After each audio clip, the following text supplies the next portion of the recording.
Poďme si spoločne pripraviť plnohodnotný obed. To všetko vďaka košíku. Spravíme si polievku, spravíme si kúra na paprike a začneme polievkou.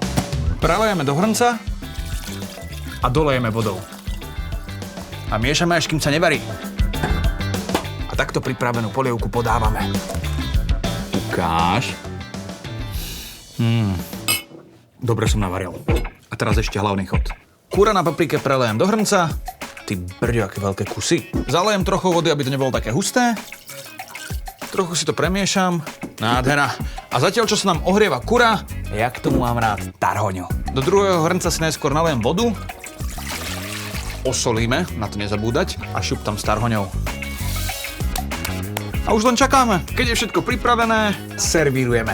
Najlepšia príloha. Teraz naše parádne kura na paprike. Ešte to trochu dozdobíme a behom chvíľky máte hotový celý obed.